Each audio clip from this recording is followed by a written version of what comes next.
So yun bali guys, good morning. Today nga pala is papunta kami ng baba or sa kabilang ilog. Ito yung kasama ko, yung isa si Makmak. And yun, manguha pala kami ng bamboo or labong. And magamotor na din kasi, magamotor na din pala kami kasi nga medyo may kalayuan yun dun sa mga uncle ko.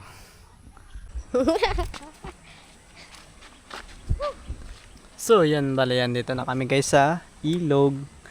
Yan, medyo malinaw yung tubig and nagpa high tide na siya kasi nga mamaya ay yung buwan ngayon is sobrang lalaki ng high tide pala, and baka mamayang tanghali is sobrang laki na nito. And dun side or part lang para kami manguha ng bamboo. Yan, sinama namin yung dalawa kanina dahil sumama manghanap daw sila ng gagamba.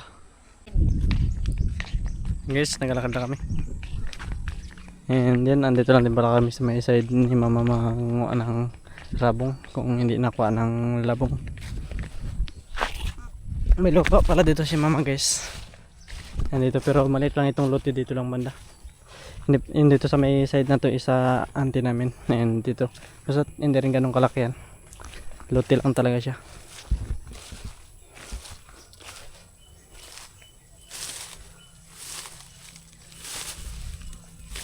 Parang nilirabungan, bakit malinis?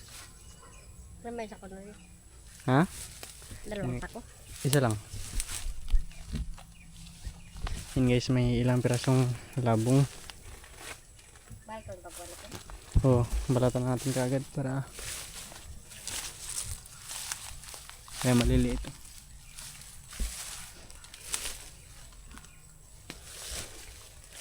Ilang puno lang din pala ito dito, 3.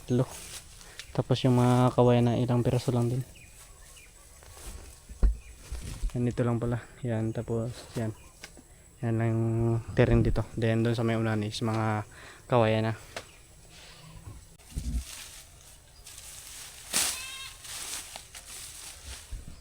Yan guys, dito is wala tang nanguha dito kaya yun, may mga labong dito tayong makukuha. Yan o, medyo may karamihan. Ayan pa yung iba. Ayan, yun, dun.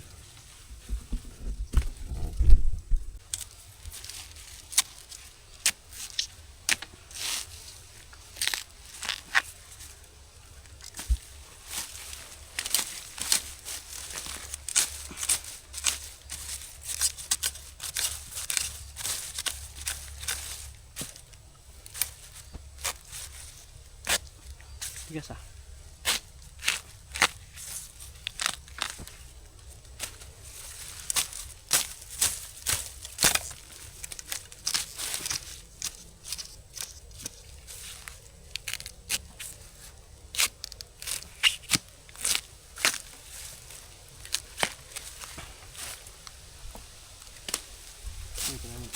Siguro no. And yan, bali ito na pala lahat ng aming nakuha na labong. And ngayon naman is babalatan na namin pala. Then doon sa may unahan is sa may labungan ng ay sa may tiringan ng anak auntie guys is magatingin pa rin tayo dito. Ay doon. Yan. Babalatan muna namin pala to ngayon.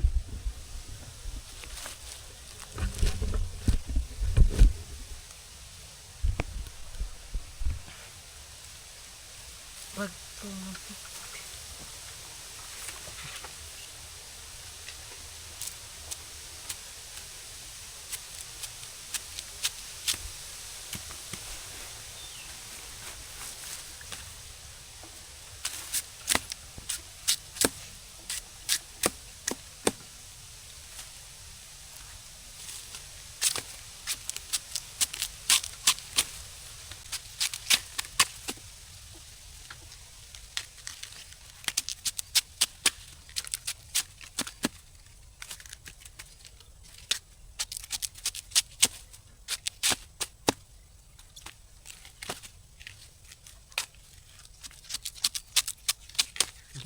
Dami pati balat niya kanina, balatan.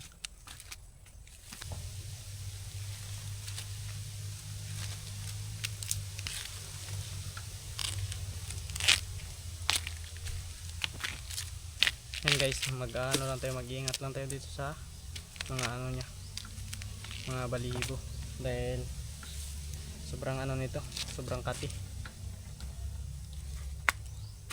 Yan, kung nakita nyo mga yan, mga itim-itim na yan is mga balihibo yan. Pag yan nakadikit sa inyo guys, hindi rin naman pa ano, pero makati siya sa ano, balat.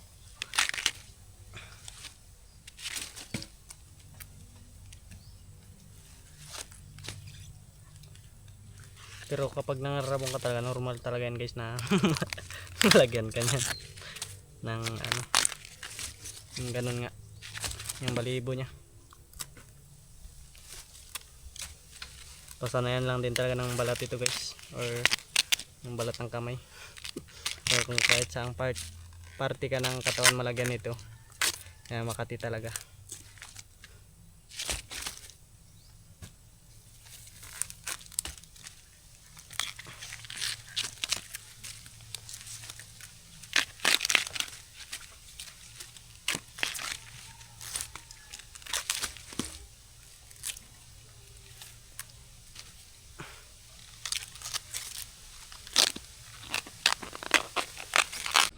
Yan guys, ito na pala yung aming mga na ano, nakuha na nabalata na. And dito naman mamaya is manguha tayo ng pandagdag dyan. Yan dyan. Ngayon naman iiwan lang muna natin yan dyan. Tabunan na natin ng ano, daw ng badyang.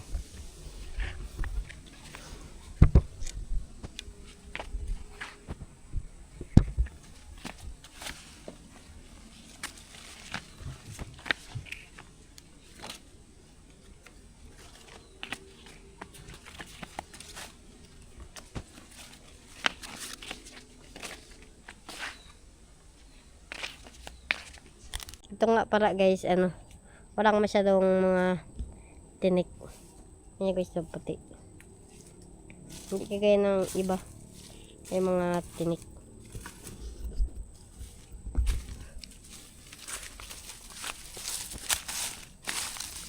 Ito yung iba. Kagaya ng ito guys, oh, may tinik.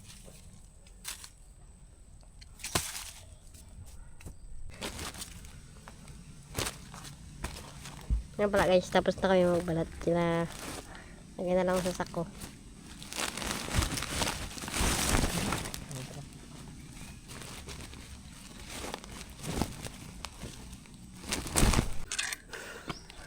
So yun guys, andito na kami.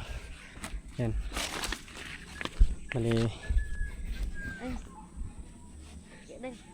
pangin lang muna kami dito saglit guys, bago kami umuwi. Pagod din. Kasama natin, pagod na pagod.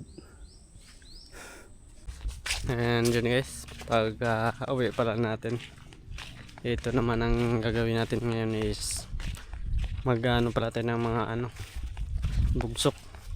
Mag-korte tayo. Ganito, may dala tayong itak.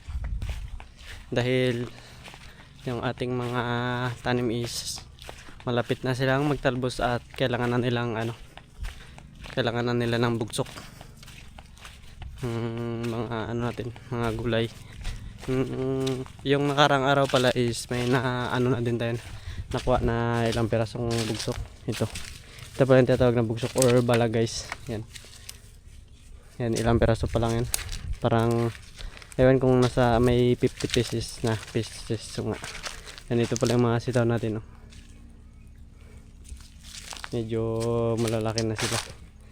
Ito guys, saglit lang kasi ito guys, ano siya, magtalbos ba. And kapag nakapagtalbos na yung ano niya, saglit na lang humaba.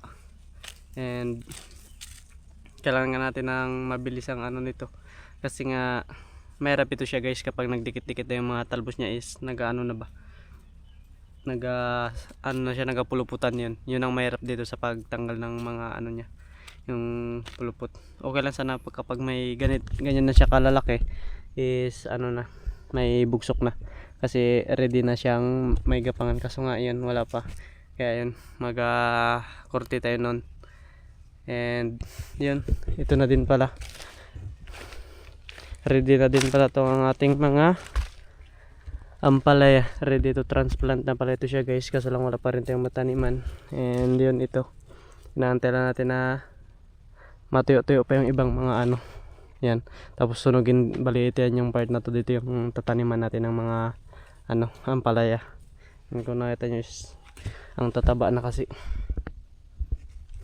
Yan guys, and yun. Sobrang init pa din ngayon. Kitang kita nyo naman sobrang ng lupa, dry, puti. Kasi nga wala pang ulan. Pero baka mga sunod na araw is uulan na yan siya guys. And yun. Bale, update ko na lang pala kayo mamaya guys sa makuha nating mga bugsok. Dahil may hirap din magdala ng camera habang nagakuha ng mga bugsok, nagkakurti ba. Ganun.